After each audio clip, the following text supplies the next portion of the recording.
नमस्कार दोस्तों, जैसा कि आप सभी को पता है एएलपी का नया रूल आया है 50% और 50% वाला पार्ट ए और साइको वाला। तो मेरे भाइयों, कल मैंने वीडियो डाली थी, उस पे आप सभी भाइयों ने काफ़ी अच्छा प्यार और सपोर्ट दिखाया है। तो और बहुत सारे भाई कमेंट भी कर रहे थे, बहुत सारे भाइयों के डाउट भी हैं कि ये रूल नई वैकेंसी में लगेगा या फिर 2025 वाली वैकेंसी में लगेगा, या फिर और भी बहुत सारे भाइयों के डाउट थे। वो भी मैंने लिख रखे यहाँ पे पेज पे, आपको बता दूं मैं। और अच्छे तरीके से मैं आपको बताने वाला हूँ, प्रत्येक डाउट आपका कवर होने वाला है और किन किन स्टूडेंटों को फ़ायदा होगा इससे। मतलब एक तो स्टूडेंटों के ऊपर जो भी संकट है, जैसे कंप्यूटर खराब, इसका भी साइको खराब हो जाएगा आपका। और कमज़ोर, जो कमज़ोर स्टूडेंट है, रियलिटी में बता रहा हूँ, मजाक नहीं कर रहा हूँ, उनको भी अब सिलेक्शन लेने का मौका मिल सकता है। लेकिन उनको किन किन चीज़ों पे फोकस करना चाहिए वो भी मैं आपको बताऊंगा। तो इन सारी चीज़ें इसमें लिख रखी है, और ताकि आपका कोई भी डाउट नहीं बच सके और मैं अच्छे से एक्सप्लेन कर सकूं। तो दोस्तों, बिना समय गवाए हम वीडियो को शुरू करते हैं। तो स्वागत आपका हमारे YouTube channel railway study with Yogesh में। मैं हूं Yogesh Prajapati, as assistant loco pilot RRB Secunderabad zone से। तो चलते हैं, करते हैं वीडियो को शुरू। तो दोस्तों, आरआरबी एएलपी जिसका एक नया रूल आया है 50/50 का। मतलब आपके पार्ट ए में और साइको में साइको में इसका आपको 50% मिलेगा और इसका भी आपको 50% मिलेगा। फाइनली आपकी 100% से मेरिट बनेगी। मेरिट के लिए आपको फाइनली अब 100%, पार्ट ए से 50% और साइको से 50% मिल के, दोनों को जुड़ के 100% से आपकी मेरिट बनेगी। अब नया रूल आया है तो आपको नई चेंज तैयारी करनी पड़ेगी, new change preparation.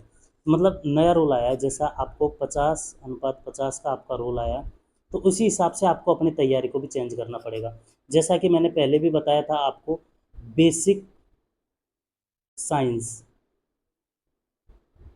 Basic science में आपका कम से कम, जैसे पहले 50 क्वेश्चंस पूछे जाते थे, 50+ क्वेश्चंस पूछे जाते थे आपके 56-57, क्योंकि हमारे शिफ्ट में 56 भी और 57 के आसपास क्वेश्चन पूछे गए थे। तो आपको इतने क्वेश्चंस पूछे जा रहे हैं, तो बेसिक साइंस को तो आपको पूरा फोकस करना पड़ेगा। मतलब तैयारी तो आपको वही रखनी है जैसे पार्ट ए की आप तैयारी कर रहे थे, तो तैयारी तो आपको वही करनी है, क्योंकि क्वेश्चंस तो आपको 100 ही मिलने हैं ना। इसमें भी 100 क्वेश्चन से आपको मिलने हैं और नंबर भी आपको उसी हिसाब से लाने हैं। लेकिन अब साइको में किस हिसाब से आपको चेंज करना चाहिए, मेरे हिसाब से साइको में आपको चेंज करना चाहिए, एक तो आपके पास प्रॉपर, एक तो खराब माउस आपके पास होना चाहिए। खराब माउस मतलब जैसे कभी काम कर रहा है कभी काम नहीं कर रहा है, ऐसा माउस भी आपके पास होना चाहिए। और मेरे भाई, इस चीज़ को हल्के में बिल्कुल ना लेकर चले, क्योंकि एग्जाम में फिक्स नहीं है आपको कौन सा माउस देखने को मिले। और अगर आपको खराब माउस देखने को मिल जाता है, तो कहीं ना कहीं आपकी अगर पहले से खराब माउस पे प्रैक्टिस रहेगी, मतलब जैसा कोई चल रहा है कभी नहीं चल रहा है, तो ऐसे माउस पे अगर आपकी प्रैक्टिस रहेगी तो डेफिनेटली आपका पेपर बिगड़ने की संभावना काफ़ी कम हो जाती है। लेकिन अभी मतलब मेरे साथ ऐसा हुआ था कि जैसे मेरे पास न्यू माउस था, मैंने 3 न्यू माउस लिए थे अलग अलग तरह के। तो न्यू माउस अच्छे तरीके से काम करेंगे, और लेकिन मेरा किस्मत भी सही था कि मुझे एग्ज़ाम में भी अच्छा खासा माउस देखने को मिला था, तो इस वजह से कहीं ना कहीं मुझे थोड़ा ये ऐसी ख़राब चीज़ों को फेस नहीं करना पड़ा था। लेकिन अगर आपको गलती से ख़राब माउस मिल गया, तो मेरे भाइयों, ऐसा माउस के पास भी आपकी प्रैक्टिस होनी चाहिए। जो आप लैपटॉप दे रहे हो, सॉरी, जो लैपटॉप पे आप मॉक टेस्ट लगाओगे, या फिर जिस कंप्यूटर पे आप मॉक टेस्ट लगाओगे, टैबलेट है या फिर मोबाइल पे, तो ऐसा इस पे लगाना जो थोड़ा थोड़ा हैंग होता हो। जैसे लैपटॉप है, थोड़ा कम रेंज का होना चाहिए ताकि वो लैपटॉप हैंग हो सके। तो उससे क्या, एक तो आपको हैंग होगा तो आपको परेशानी आएगी, और परेशानी में आप मॉक टेस्ट देंगे तो एग्ज़ाम आपकी ख़राब नहीं होगी। तो इस प्रकार का भी आपको ध्यान रखना चाहिए, ये चेंज आपको करना चाहिए साइको की एग्ज़ाम के दौरान। अब किन स्टूडेंटों को संकट है, तो मैंने बताया कंप्यूटर आपका ख़राब आएगा। तो अगर जैसे आपको कंप्यूटर ख़राब मिलता है, तो कहीं ना कहीं अगर आपकी ऑलरेडी ख़राब चीज़ पे तैयारी रहेगी, तो डेफिनेटली आपको कहीं ना कहीं स्कोर आपको इंक्रीज ही देखने को मिलेगा। क्योंकि इतना ख़राब होता नहीं है कंप्यूटर, थोड़ा बहुत होता है, लेकिन थोड़ा बहुत भी साइको में बहुत ज़्यादा होता है मेरे भाई। क्योंकि साइको में आपको एक एक सेकंड आपके लिए काफ़ी ज़्यादा इंपॉर्टेंट है, क्योंकि एक एक सेकंड से आपके बहुत ज़्यादा क्वेश्चंस, बहुत ज़्यादा, आप एक एक सेकंड में एक एक क्वेश्चन बना सकते हैं साइको के। जैसे यस यस और नो वाले होते हैं, या फिर क्या नाम से सेम फिगर वाले होते हैं, 96 वाले, उनमें आपको 2.5 सेकंड का समय मिलता है एक क्वेश्चन करने में। ये देख लीजिए आप, क्योंकि 4 मिनट में 96 क्वेश्चंस करने पड़ते हैं।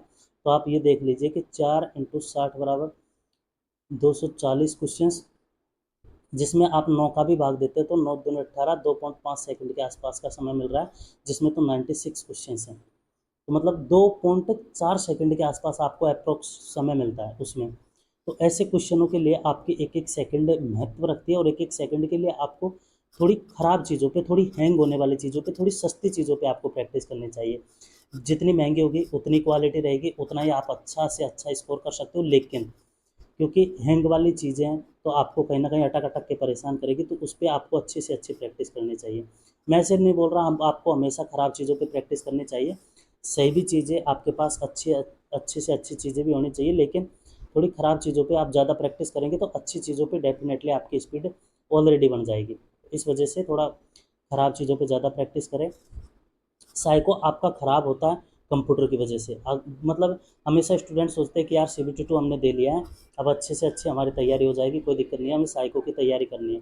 और कहीं ना कहीं उन लोग के कंप्यूटर में अगर कोई मिस्टेक मिल जाती है तो ऑब्वियसली बात है, जल्दी से कंप्यूटर आपका चेंज होता भी नहीं है, तो उस वजह से आपका साइको ख़राब हो जाएगा। तो ख़राब होने से बचने के लिए आपको ऊपर जो मैंने आपको सूचनाएं दी है उनका आपको ध्यान रखना चाहिए। उसके बाद में कमज़ोर स्टूडेंटों को कैसे मौका मिलेगा ये बता देता हूँ मैं आपको। बहुत सारे स्टूडेंट हैं जिनकी मैथ तो काफ़ी ज़्यादा वीक है, या फिर बेसिक साइंस, ये ऐसी चीज़ें वीक हैं। तो जैसे आपने इसमें थोड़ा बहुत 70 के आसपास स्कोर कर लिया तो 35 आपके यहाँ से काउंट हो जाएंगे। फिर साइको में पार्ट ए में जैसे आपका कम स्कोर हुआ 35 के आसपास, तो यहाँ से काउंट हो जाएंगे। जैसे आपने 70 स्कोर कर लिया तो 35 आपके यहाँ से काउंट हो जाएंगे। फिर आपको ओनली फॉर प्रैक्टिस करनी है साइको पे। साइको एक ईजी है, बस इसकी प्रैक्टिस टफ है, क्योंकि इसकी प्रैक्टिस आपको मैक्सिमम करनी पड़ती है। तो जितनी आप प्रैक्टिस करोगे उतना ही आप निखर के आओगे। ये इसमें कोई समझने वाली चीज़ नहीं है, इसमें ओनली फॉर आपकी हाथ की स्पीड, माउस की स्पीड, और किस स्पीड से आप पेपर कर रहे हो, इसमें ओनली फॉर मैटर करती है स्पीड। तो इस वजह से स्पीड आपकी मैटर करती है। तो स्पीड मतलब इसमें इतना नहीं होता है कि कमज़ोर स्टूडेंट या फिर इंटेलिजेंट स्टूडेंट वो ज़्यादा रेफरेंस कर पाते हैं। आपकी स्पीड और आपकी प्रैक्टिस दोनों पे डिपेंड करता है साइको। और आपकी मेंटल एबिलिटी मतलब क्या नाम से याद करने की क्षमता, समझने की क्षमता, वो आपके पार्ट ए पे निर्भर करती है। और तुरंत आपको आंसर सामने मिलेंगे, क्वेश्चन आपको सामने मिलेंगे, ओनली देख के आपको टिक मार्क करना है। यही आपका साइको है कि आप कितनी स्पीड से ऑब्जर्व कर रहे हैं चीज़ों को। ये साइको में पूछा जाता है, इसके अलावा कुछ भी साइको में नहीं होता है मेरे भाई। तो आई होप दोस्तों आपको ये वीडियो पसंद आई होगी। वीडियो पसंद आए तो लाइक ज़रूर कर देना, और चैनल पे नए हो तो सब्सक्राइब कर लेना। और अगर आपका कोई भी डाउट है तो वीडियो के कमेंट बॉक्स में ज़रूर कमेंट करें, ताकि मुझे पता चले और उसका मैं सॉल्यूशन अच्छे तरीके से कर सकूँ। और मेरे भाइयों, सारी इन्फॉर्मेशन के लिए आप हमारे टेलीग्राम चैनल को ज्वाइन कर सकते हो। टेलीग्राम चैनल की लिंक वीडियो के डिस्क्रिप्शन बॉक्स में मिल जाएगी, तो वहाँ पे जाके टेलीग्राम चैनल को ज्वाइन कर लीजिए। और मिलते हैं नेक्स्ट वीडियो में किसी न किसी टॉपिक पर। इतने के लिए बाय बाय, टेक केयर, जय हिंद।